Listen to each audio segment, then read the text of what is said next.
everyone, Marcus here. Welcome back to the channel.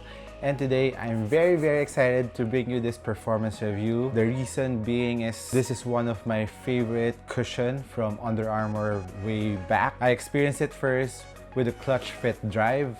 I got the high cut and it has the web upper design, and it's one of my favorite performing sneaker from Under Armour ever. When I tried the clutch fit drive, I was really impressed with Under Armour, and during that time Under Armour was just rising up. They haven't signed Steph Curry yet during that time. I think Steph Curry wore this shoe before the Curry one was designed and came out. The clutch fit drive high was his shoe of choice because he was having a bad ankle back then when he was starting in the league, and there was a low cut, and my friend has that and he was hooping with that for a long time until it broke down. I think for 2 years it's his favorite shoe because the cushion is awesome and the traction on that is very nice, very beastly. Even on the moist court and dusty court here in the Philippines, it was gripping. I was really impressed with that shoe, and I think I'll choose the clutch fit drive over any Curry's anytime. So that's how good it performed. So here I got the ANATOMIX Spawn Low. So this is the second rendition of the ANATOMIX Spawn. First version of the ANATOMIX Spawn was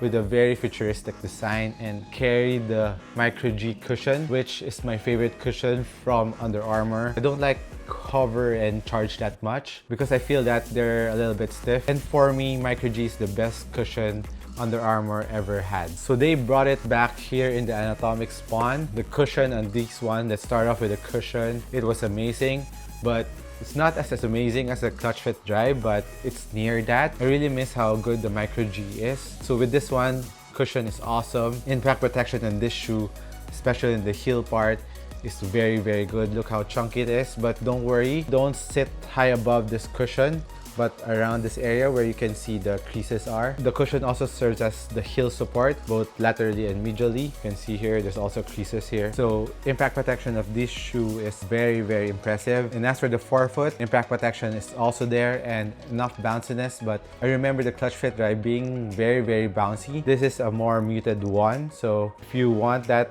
feeling that's not very bouncy, this is a perfect cushion setup. So for cushion, no complaints whatsoever. Still very impressed with the cushion of the ANATOMIX Spawn. Now let's move on to the upper of the shoe, which also impressed me. So all over the shoe is a mesh upper. Here in the forefoot area is a perforated mesh, so it's very breathable. And here in the forefoot, there's a fused TPU in the toe box area, added durability and support. Gold part of the shoe is a TPU film coated. It's heat pressed in the mesh, and the main purpose of this TPU film is for support, not just for design. And it's very structured. It doesn't stretch at all in that area, which is very nice. And the upper of the shoe still remains very thin, yet very supportive, so it's very breathable. It's not hot on your foot, and even in the medial part, it's very supportive, and it goes all through the back of the shoe. There's also an internal heel counter for added stability and support for your ankle and Achilles. And as for the tongue part of the shoe, it's very well padded, very well foamed, very comfortable.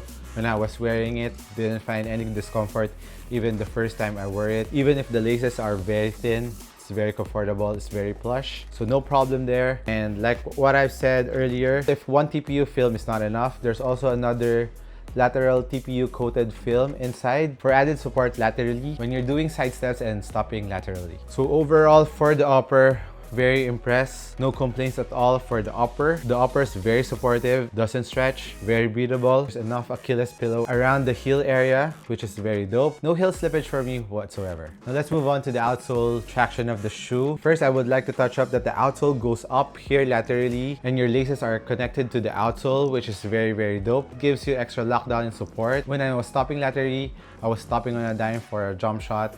Very nice, and it's kind of wide here in the forefoot area for stability purposes, which is very good instead of having a lateral wing outrigger here. So they just widened this up a bit for added stability. Thumbs up for that, Under Armour. For the traction of the shoe, it's a swirling pattern. That's how I want to call it. And the traction of this shoe is awesome. The first time I tested it, I was playing in a dusty court and it wasn't squeaking. It was squeaking, but when I was backpedaling, that's kind of weird. It was squeaking when I was pedaling backward, but on forefoot stride, it wasn't squeaking, but I was gripping on the floor, no slippage at all. Even though if there's not much squeak, the grip is awesome on this traction. I think it's the rubber compound, it's very good. If you can hold it, you can really feel that it will really grip, and you can also see how deep the grooves are on the traction. But the rubber compound is very soft. I don't think it's recommended to be used outdoor, but for indoor use, this is awesome. But if you don't mind your sneaker having a short lifespan, you can hoop with this outdoor. It's up to you. What's dope about the traction is there are kind of glitters with this colorway. There's tiny glitters inside, which I think is a very nice touch on the design part of the shoe, especially this gold nugget colorway. I like to call it that because it looks like I'm playing with a gold nugget under my foot. Yeah. So this is my first metallic gold shoe, if I'm not mistaken. Aside from the LeBron 3 black and gold, but this is really gold all throughout the shoe.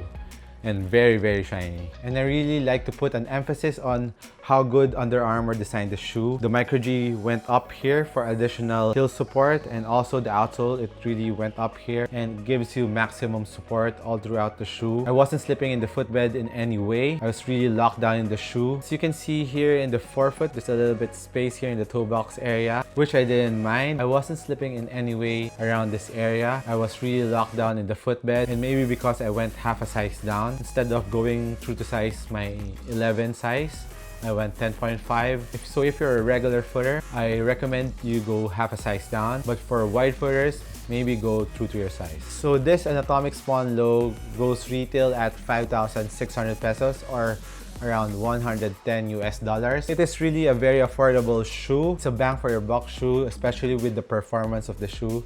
I mean, I was really impressed with this shoe, and personally, I think I like this more than the Curry 6, so I'll be doing a comparison with this and the Curry 6 and why I like this better. Stay tuned for that. So that's it on my full performance review of the Anatomics Spawn Low. I hope you like it, and if you have any questions, do leave me a comment down below. And also guys, if you haven't subscribed yet, please do so. We're almost 5,000 subscribers. I'll be doing a raffle really soon, and hope you'll join and follow me on Instagram, follow me on Twitter. Thank you for watching. This is Mark Chess again. See you on the next video.